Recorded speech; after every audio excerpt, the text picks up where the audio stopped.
Sinong relate na mga mamis dyan na pag-uwian nga ng mga anak nila sa first day of school ay napakaraming ang kwento? Happy Tuesday mga Parsi at Marcy! This is Mami Roxanne at kung di ka pa nakafollow sa aking page ay baka naman. At dahil first day of school ngayon kaya naman maaga akong gumising than the usual. Simula kasi nung nagbakasyon ay medyo patanghali na nga kami gumigising. At dahil may pasok na ulit kaya naman balik tayo sa dating gawi. Kahit medyo late na nga ako natulog kagabi dahil namalansya pa nga ako. Ayoko kasi pagigising ako dun pa nga lang ako mamamalansya. Ayoko rin magahol pagising. Pagkatapos ko naman pakainin si Gia, inasikaso ko naman itong babaunin niya. Hinati ko nga lang tong apple dahil yung kalahati lang naman yung ipapabaon ko sa kanya, yung kalahati ay para kay Sena mamayang tanghali pagpasok niya. Then nilagay ko na nga ito sa baonan niya at eto naglagay na nga rin ako ng isang doughy donut na color pink. Tapos nilagay ko na nga rin yung fruit pick at eto nagtimpla na nga rin ako ng juice na babaunin ni Gia. At pinapili ko nga siya kung orange ba o mango at eto nga yung pinili niya, mango. Pero hindi ko naman sila lagi pagbabaunin ng juice at twice a week nga lang ito. Sabi rin naman kasi ng teacher nila mas magandang araw kung tubig lang yung baon. Sa sobrang excited nga nila pumasok pati na nga rin itong si Sena ay napagising na nga rin ng maaga. O diba kahit tanghali pa nga yung pasok niya napakaaga pa nga rin gumising kaya naman sabi ko ligpitin niya na nga itong hinigaan namin. Siya na nga rin kasi minsan talaga yung pinagliligpit ko at saka minsan naglalatag nga nitong higaan namin kaya alam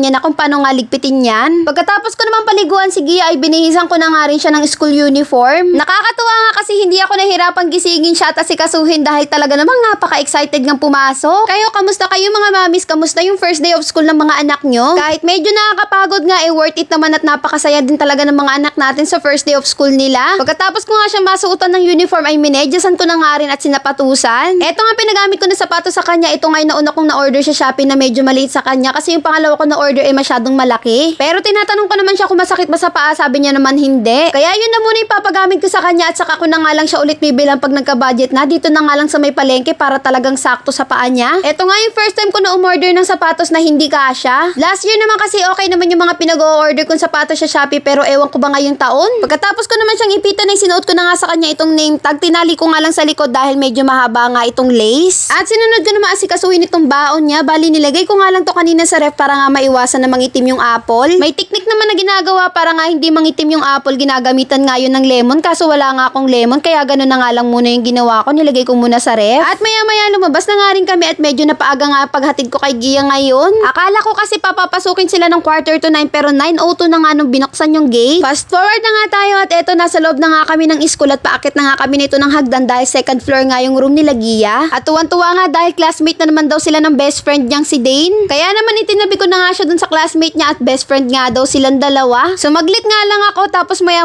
iniwan ko na nga rin siya at buti na nga lang nagpaiwan. Fast forward na nga ulit tayo at nakauwi na nga ako at inasikaso ko naman itong babaunin ni Sena. Bali ito na nga rin yung tinimpla ko sa kanya yung natirang juice nga ni Gia. Pagkatapos ko naman magtimpla ng juice ay inasikaso ko naman itong baon niya. Sinangag ko nga lang yung kanin tapos nilagyan ko nga ng mixed veggies at yun nga yung request niya. Usong-uso nga dati yung bento baon kaya naman ganitong baonan nga yung binili ko last year. Pero nagpaplano nga ako na palitan niyan pero wala pa nga budget pamalit. Gusto ko kasi yung may silicone para nga hindi mag-leak yung pagkain pero pansamantala ito na nga muna yung papagamit ko sa kanila. Pero okay din naman to at hindi naman siya nag-leak, yun nga lang hindi siya pwede sa may mga sabaw na pagkain. 47 pesos nga lang din pala yung bili ko dito. At nung okay na nga naglagay lang ako ng bimpo dito sa lunch bag niya at nilagay ko na nga yung baon niya. Hindi ko na nga sinamahan ng biskwit at baka nga hindi na maubos. At maya inipitan ko na nga rin si Sena. Ito nga yung kinaganda sa kanya at marunong na nga siya mag-asikaso sa sarili niya. Marunong na siya maligo, mag-isa at saka magsuot ng uniform. Pati na nga rin sa pagmamedyas at pagsasapatos. Bali, eto na nga lang yung ginagawa ko sa kanya, ang ipitan siya. At habang nag-iipit nga ako ay magsha-shoutout naman ako. Shoutout po kay Claire Arcega Gondraños Domingo. At shoutout po kay Erlyn De Los Santos Enriquez. At sa mga gusto po pong magpa-shoutout ay comment lang sa ating comment section. Inayos ko nga lang yung ribbon niya dahil hindi niya pa nga kayang gawin yun tapos sinuot ko na nga itong name tag niya. Nakakatuwa nga kasi nung uwian ay napakarami nga nilang kwentong dalawa. Sinong relate na mga mamis dyan na pag-uwian nga ng mga anak nila sa first day of school ay napakarami ngang kwento. Napakalaki nga ng ngiti dito ni Sena dahil super excited na nga rin daw siyang pumasok. Lumabas nga kami ng bahay ng 11:30 dahil 11:30 nga yung uwian nila Gia. Tapos ang pasok naman nito ni Sena ay alas 12 hanggang alas 6 naman ng hapon. Umakit na nga kami dito ng hagdan dahil nasa third floor nga yung room nila Sena. Pero bago ko nga papasukin ng room si Sena ay binidyohan ko nga muna silang dalawa. At dito nga yung itsura ni Sena ay parang uwian na nga dahil hingal na hingal sa pag-akit ng hagdan. At yun lang muna mga Parsi at Marcy. Salamat sa panonood. Till next video!